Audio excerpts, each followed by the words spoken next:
अस्सलामुअलैकुम दोस्तों, कैसे हैं आप? उम्मीद करता हूँ सब दोस्त खैरियत से ठीक ठाक फिटफाट हंसते बसते होंगे। तो व्हाट्सएप पे 600 मैसेज अगर आ रहा है तो उसमें से 300 मैसेज ये है कि सर जी हमारा जानवर हीट में क्यों नहीं आ रहा।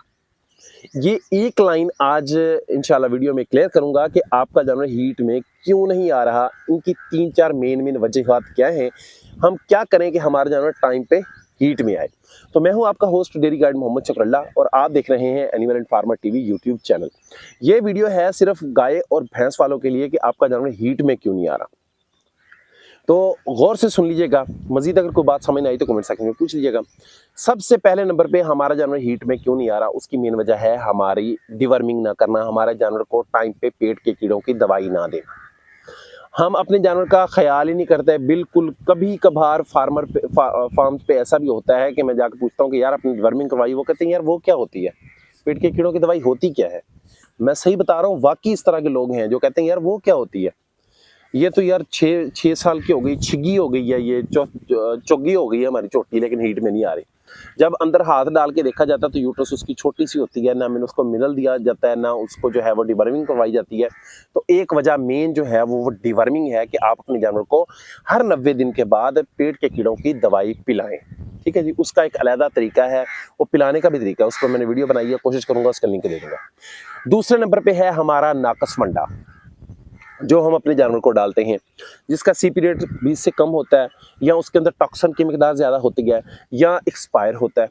एक्सपायर के चांसेस तो बहुत कम है, लेकिन सीपी रेट और टॉक्सिन वाली बात जो है वो अमूमन होती है वनडे के अंदर, कि हम ज़्यादा सीपी रेट कम सीपी रेट वाला वंडा डालें या टॉक्सिन वाला वंडा डालें, उस वजह से भी जानवर हीट प्रोसेस जो है वो जानवर का ख़राब होता है। ठीक है जी, आपका जानवर ब्याया, आपने उसे टोन के मंडा डाला, टॉक्सिन की मिकदार ज़्यादा होगी, उसके स्टिमुलेट हार्मोन और दूसरे हार्मोन जो है वो जो निकलने थे, खारिज होने थे, हीट साइंस शो होने थे, या हीट में आ गया लेकिन रहा नहीं, दोबारा हीट में नहीं आ रहा, तो इस तरह का मसला भी वनडे की वजह से हो जाता है। ठीक है, तीसरे नंबर पे है हमारी नाकस खुराक।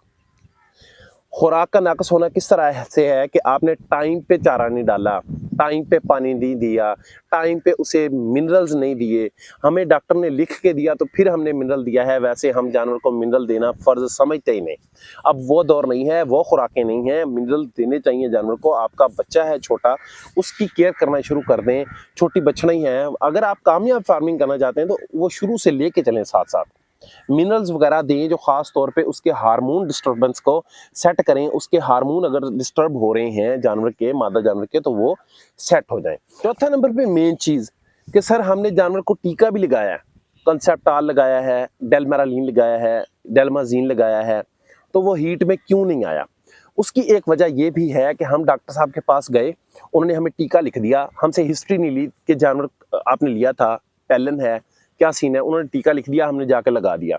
अब उसको डेलमेरालीन अगर लिख दिया तो वो मसला था कि सर अंदर से ना जो है वो GnRH नहीं आ रहा, गोनाडोट्रोपिन नहीं काम कर रहा, या अगर डेलमाजीन लिख दिया तो दूसरा हार्मोन फॉलिकल स्टिमुलेट हार्मोन नहीं आ रहा।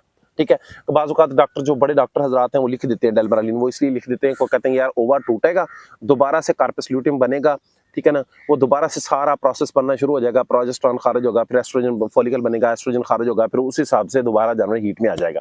लेकिन फिर भी जानवर हीट में नहीं आया, तो उस सिचुएशन के अंदर जब जानवर हीट में नहीं आ रहा, उसमें मिनरल्स देना साथ ज़रूरी है, वनडे के अंदर मिक्स करके। ठीक है, जो आपने देने होते हैं, मिसाल के तौर पे आपका जानवर हीट में नहीं आ रहा, आपने टीका भी लगाया है, तो फिर आप एक अच्छा मिनरल लें 2 किलो, उसको 500 ग्राम डेली गोश्त वाले वनडे के अंदर डाल के रात को दाना चारा देने के बाद मिनरल को भिगो के वनडे के अंदर मिक्स करें। वनडे को भी भिगोएं, मिनरल को भिगोएं, जब वो नरम हो जाए तो जानवर को दें। ये भी आपके जानवर की हीट के लिए बेहतरीन प्रोसेस है। अगर कोई बात समझ ना आई हो, मेरे जो है वो मैं आपको ना बता सका हूँ, तो कमेंट सेक्शन में पूछ लीजिएगा। चैनल पे नए हैं, चैनल को सब्सक्राइब करके बेल के आइकन को प्रेस करके ऑल पे क्लिक कर लीजिएगा। तो मिलेंगे इंशाल्लाह नेक्स्ट वीडियो में, तब तक के लिए पीस आउट, फी अमान अल्लाह, अल्लाह हाफिज़।